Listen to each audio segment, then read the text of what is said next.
Hi friends, welcome back to my channel. இன்றைக்கி நம்ம பார்க்க போகிற வீடியோன்னு பார்த்தீங்கன்னா, வாஸ்து நாளில் சொல்ல வேண்டிய சக்தி வாய்ந்த மந்திரம் என்ன, அதை பற்றி தாங்க பார்க்க போகிறோம்.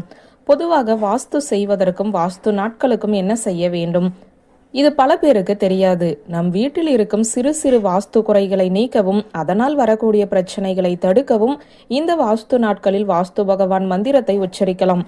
பூமி தொடர்பான பிரச்சனைகள் தீரவும் வாஸ்து நாட்களில் இந்த மந்திரத்தை சொல்லலாம். வாஸ்து நாளில் சொல்லக்கூடிய மந்திரம் பற்றி தான் இப்போது இன்னைக்கு நாம பார்க்க போறோம். கேலண்டர் உங்களுக்கு பார்த்தாலே தெரியும். வாஸ்து நாள் என்று வரும். அந்த நாளை குறித்து வைத்துக் கொள்ளுங்கள். அதில் வாஸ்து நேரம் என்று குறிப்பிட்டு இருக்கும். அந்த நேரத்தில் வாஸ்து ரீதியான பிரச்சனைகளை சரி செய்வதற்கு உகந்த நேரமாக நீங்கள் தேர்ந்தெடுத்துக் கொள்ளுங்கள். வீட்டை வாஸ்துப்படி மாற்றி அமைப்பது, புதிய வீடு கட்டுபவர்கள் வாஸ்து பார்ப்பது, வாஸ்து நிபுணர்களை அணுகுவது போன்ற விஷயங்களை இந்த நாளில் செய்யலாம். இதெல்லாம் சாதாரணமாக எல்லோரும் வாஸ்து நாட்களில் செய்யக்கூடியது.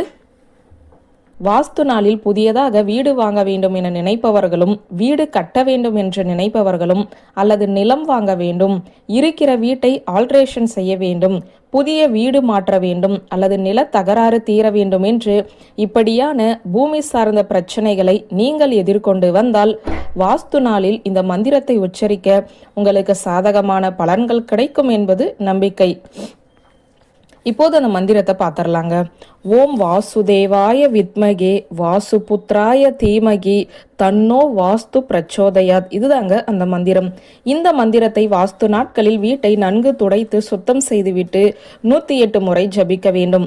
வாஸ்துவில் முதல் பிரச்சனையாக சொல்லப்படுவது வீட்டில் இருக்கக்கூடிய தூசுகள், குப்பைகள் அகற்றாமல் இருப்பதுதான். வீட்டை முதலில் சுத்தமாக வைத்துக் கொள்ள வேண்டும். ஒட்டடைகள் படிந்திருப்பது, மூளை முடுக்குகளில் எல்லாம் குப்பைகளை சேர விடுவது போன்ற விஷயங்களை செய்பவர்களுடைய இடத்தில் வாஸ்து பகவான் குறைகளை வைத்து விடுகிறார். 4 திசையின் மூலைகளும் சுத்தமாக இருக்க வேண்டும். வாஸ்து சாஸ்திரம் எந்த வீடு சுத்தமாக பவித்திரமுடன் இருக்கிறதோ அந்த வீட்டில் எத்தகைய கோளாறுகள் இருந்தாலும் அதுவே நிவர்த்தியாகும் என்று சொல்லுகிறது.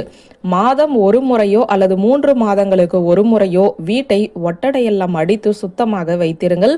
வீட்டை சுற்றிலும் பசுமையான மரம் செடிகளை வளர்த்து வாருங்கள். இதுவே பெரும்பாலான வாஸ்து தோஷங்களை நீக்கிவிடும். வாஸ்து நாட்களில் இப்போது சொன்ன வாஸ்து பகவானுடைய காயத்ரி மந்திரத்தை 108 முறை சுத்தம் செய்த பின்பு பூஜை அறையில் வாஸ்து பகவானை நினைத்து மனதார பிரார்த்தனை செய்து கொள்ள வேண்டும். அன்றைய நாள் பூஜை அறையிலும் வாசலிலும் வண்ண கோலங்கள் போட்டு வையுங்கள். இது வாஸ்து பகவானை மகிழ்ச்சிப்படுத்தும்.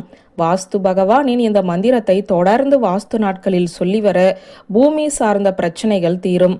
வீட்டில் உடைந்த சாமி படங்களை வைத்திருக்காதீர்கள். அதன் கண்ணாடி, பிரேம் போன்றவற்றை எடுத்துவிட்டு உள்ளே இருக்கும் படத்தை மட்டும் ஓடுகிற நீரில் விட்டுவிடுங்கள்.